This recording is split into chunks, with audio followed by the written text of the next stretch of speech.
కాకినాడ జిల్లా పోలీస్ కార్యాలయంలో జిల్లా ఎస్పీకి గ్రీవెన్స్లో కిర్లంపూడి మండలం గెద్దెనపల్లి గ్రామానికి చెందిన షేక్ పద్మ ఫిర్యాదు చేశారు. పెద్దాపురం మాజీ ఎమ్మెల్యే పంతం గాంధీ మోహన్ తనపై చిన్నప్పటి నుంచే లైంగిక దాడులు చేయటం, మోసం చేయటం, పలుమార్లు బలవంతపు గర్భస్రావాలు చేయించడం చేశారని ఆరోపించారు. దీనిపై ఇప్పటికే కిర్లంపూడి పోలీస్ స్టేషన్లో కేసు నమోదై కోర్టులో విచారణ కొనసాగుతోంది. పంతం గాంధీ మోహన్ తనను, తన కుమారుడిని, సాక్షులను బెదిరిస్తున్నాడని తెలిపింది. నిందితుడిపై తక్షణం బైండ్ ఓవర్ చర్యలు తీసుకుని తనకు, తన కుటుంబానికి రక్షణ కల్పించాల్సిందిగా బాధితురాలు పోలీసు ఉన్నతాధికారులను కోరింది.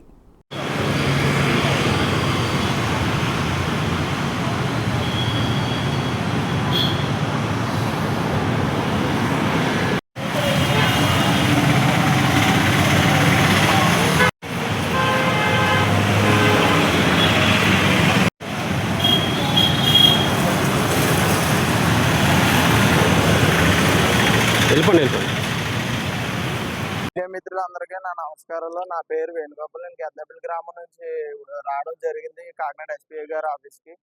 గత 2022 నుంచి మేము పంతం గాంధీ మోహన్ గారి మీద కేసు వేయడం జరిగింది.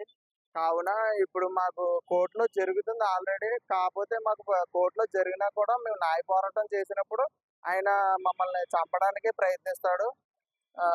ఆల్రెడీ మా దగ్గర లాస్ట్ టైం వచ్చింది గ్రీవెన్స్ కూడా ఉంది. గ్రీవెన్స్ కంప్లైంట్ కూడా ఇచ్చాము.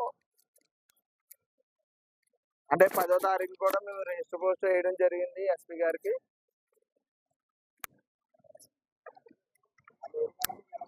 ఎస్పీ గారికి కంప్లైంట్ ఇవ్వడం జరిగిందండి. ఇది 3వసారి అండి. మార్చిలో 3వ నెలలో 2వ తారీఖున ఇచ్చామని 16వ తారీఖున ఇచ్చామండి. ఆయన మీద బైండ్ ఓవర్ చేయమని ఎస్పీ గారు ఆదేశాలు ఇచ్చారండి. ఎస్సీ గారు ఆయన ఎక్స్ఎమ్మెల్యే అమ్మ వెళ్ళమని చెప్తున్నారు. సామాన్యునైతే తీసుకొచ్చేస్తారండి. ఎక్స్ఎమ్మెల్యే దరిదాపులకు వెళ్ళమని, ఆయన రాజకీయం పలుకుబడితోటి డబ్బుతో ఉన్నమని మాకు న్యాయం జరగనివ్వటండి. అక్కడ మా పేరు షేక్ పద్మని, గెద్దెనపల్లి గ్రామం, కిర్లంపూడి మండలం అండి. ఈరోజు కంప్లైంట్ ఇవ్వడం జరిగింది ఎస్పీ గారికి. గత 2022లో వైఎస్ఆర్ గవర్నమెంట్ ఉన్న తప్పుడు నుంచి ఆయనకి పోలీసు వారు కానీ తరపున గవర్నమెంట్ వారు కానీ ఆయన సపోర్ట్ చేస్తూ ఉన్నారు. కానీ ఎన్డీఏ గవర్నమెంట్ వచ్చిన తర్వాత మాకు న్యాయం జరుగుతుందని కోరుకున్నాము. కానీ ఎటువంటి న్యాయం జరగలేదు. కానీ కోర్టులో మేము ఆల్రెడీ డిఎన్ఏ పిటిషన్ వేయడం జరిగింది. డిఎన్ఏకి ఎక్కడ బయటపడిపోతారో అని చెప్పి మాకు డిఎన్ఏ టెస్ట్లో నా తండ్రి ఆయనే అని మాకు తెలుసు. పంతం గాంధీ మోహన్ నా తండ్రి అయిన పంతం గాంధీ మోహన్ గారికి కూడా తెలుసు నా తండ్రి అని. ఆయన డిఎన్ఏ టెస్ట్కి రాకుండా నన్ను చంపేస్తే ఆయన ఈ కేసు నుంచి బయటపడతాడని ఆయన ముందు ఆహారంతో ఉన్నాడు ఆయన. అందుకని నన్ను మా అమ్మగారిని, నా తరపున సాక్షులను అందరినీ బెదిరించి చంపడానికి మెయిన్ మా అమ్మగారిని నన్ను చంపేస్తే ఈ కేసు నుంచి ఆయన బయటపడతారు కాబట్టి ఆయన ఈ కేసులో మమ్మల్ని చంపేయడానికి ప్రయత్నిస్తున్నారు పంతం గాంధీ మోహన్ గారు. కానీ మేము గతంలో మన 2వ తారీఖున మేము ఎస్పీ గారి దగ్గర కంప్లైంట్ ఇవ్వడం జరిగింది.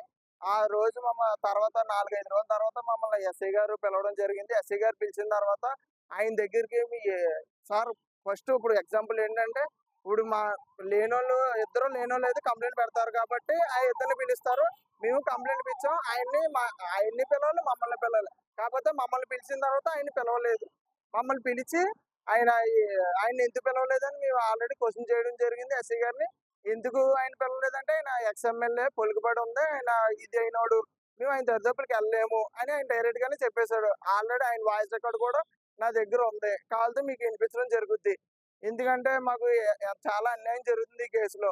రాష్ట్ర ముఖ్యమంత్రి శ్రీ నారా చంద్రబాబు నాయుడు గారికి, ఉప ముఖ్యమంత్రి శ్రీ పవన్ కళ్యాణ్ గారికి, ఐటీ మంత్రి నారా లోకేష్ గారికి, హోంమంత్రి అనితమ్మ గారికి మిమ్మల్ని అందరినీ నేను కలవడానికి చాలా ప్రయత్నిస్తున్నాను. కావున ఎలాగన్నా మాకు న్యాయం చేసి ఈ కేసులో ఆయన మీద కఠినమైన చర్యలు తీసుకుని, ఉప ముఖ్యమంత్రి గారికి ఆరోగ్యం బాగోకపోవడంతో మేము ఆయన ఆరోగ్యం బాగున్న తర్వాత మాట్లాడే వాళ్ళందరికీ న్యాయం చేసి ఎలాగైనా ఆయన మీద కఠినమైన చర్యలు తీసుకుంటారని మేము కోరుకుంటున్నామండి. మీడియా తరఫున మీ మీడియా వాళ్ళు కూడా మాకు సహకరించి మీరు న్యాయం చేయాలని మేము కోరుకుంటున్నామండి. మేము ఆల్రెడీ కోర్టులో ఫైట్ చేసినప్పుడు మమ్మల్ని చంపడానికి ఏ రకంగా ఆయన ప్రయత్నించకూడదు కదా. ఎస్పీ గారు కూడా ఆదేశాలు ఇవ్వడం జరిగిందండి. ఎస్పీ గారు ఆయన మీద బైండ్ ఓవర్ చేసి కేసులో ఎంక్వైరీ చేయమని కూడా ఆయన ఆదేశాలు ఇచ్చారండి జగ్గంపేట సిఐ గారికి. ఎలాగైనా మీ మీడియా మిత్రులందరూ మాకు న్యాయం చేస్తారని కోరుకుంటున్నాం. 2022లో పంతం గాంధీ మోహన్ మీద కేసు పెట్టడం జరిగిందండి. 4 సంవత్సరాలు మేము న్యాయ పోరాటం చేస్తున్నామండి. వైసీపీ గవర్నమెంట్ లో మాకు న్యాయం చేయాలని, కూటమి ప్రభుత్వం వచ్చినట్టు మాకు న్యాయం జరుగుతుంది మేము కోరుకుంటున్నామండి.